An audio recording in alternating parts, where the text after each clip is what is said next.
Forcing it will never work. We've seen a lot of people try to do video online, and it's been scary and ugly and a train wreck. It's just not for them, and that's fine. So what I'm thinking a lot about is how to put you in a position to succeed in content creation, and then figure out how to be great at distributing it. When you get to the distributing part, my friends, you have to respect the context of the platform. I'm watching so many people that are in B2B try to win on Instagram, but they're acting like Instagram's LinkedIn. Doesn't matter if you're a lawyer or a financial advisor or you sell concrete. If you treat Instagram like LinkedIn, even though your business is more LinkedIn, you will lose. If you do not respect the context of the room, you will lose. These platforms are rooms. They are rooms.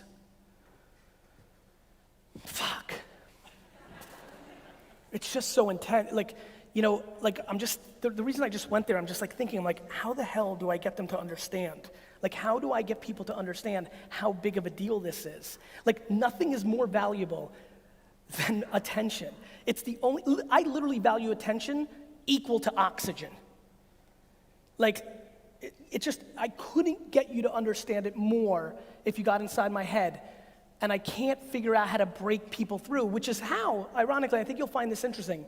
I think the reason that I was willing to go back to mindset and motivation over the last year and a half, where after 4 years, I was basically quiet about that because I didn't want to be a motivational speaker, was because I'm so desperate for you to communicate more to the world. As I met more and more people, I was like, oh, fuck. They're not doing it because they don't know how to make a picture or video written. It's because this is broken. They're insecure here. That's why they're not making, and that's the problem. I mean, there are people here that literally post on Instagram, and if they don't get enough likes, they delete it. They delete it because they think it's a scarlet letter that shows their audience doesn't give a fuck. They're playing the wrong game. It's short. Do you know how many people email me every day saying, Gary, how do I get to 10,000 followers? I'm at 4,000. That means something. We just have to change the paradigm of this conversation. We have to. Let me talk about a couple other things. How many people here in B2B, how many people here are entrepreneurs? Raise your hands, just for a sense. How many people here are employees at a company? Raise your hands. So for many of the entrepreneurs here, another thing that I would highly recommend is looking very deeply at influencer marketing.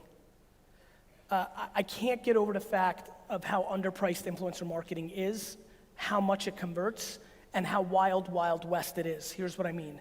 Just because somebody has 800,000 followers on Instagram and you pay them $1,000 and somebody else has 40,000 and they want $1,000, I'm surprised how basic people are and they think the 800,000 is the better deal. I understand, it makes sense, the math is pretty clear, but a good affiliate marketer can tell you the conversion's gonna really matter. If you're trying to sell something, whether it's a service or a product, I couldn't push you harder to get into the culture of DMing influencers that you think may represent your brand properly or just have big audiences, and start asking them what they would want for them to post about your B2B SaaS product, or your new app, or your hula hoop, or your fucking cool t-shirt, or whatever it may be. All I ever think about, I'm very basic. I keep shit super simple on supply and demand. I overlay attention and then culture, what's happening in it, and that becomes me, and I will always do that. No question, the other territory that I'm completely blown away by is influencers.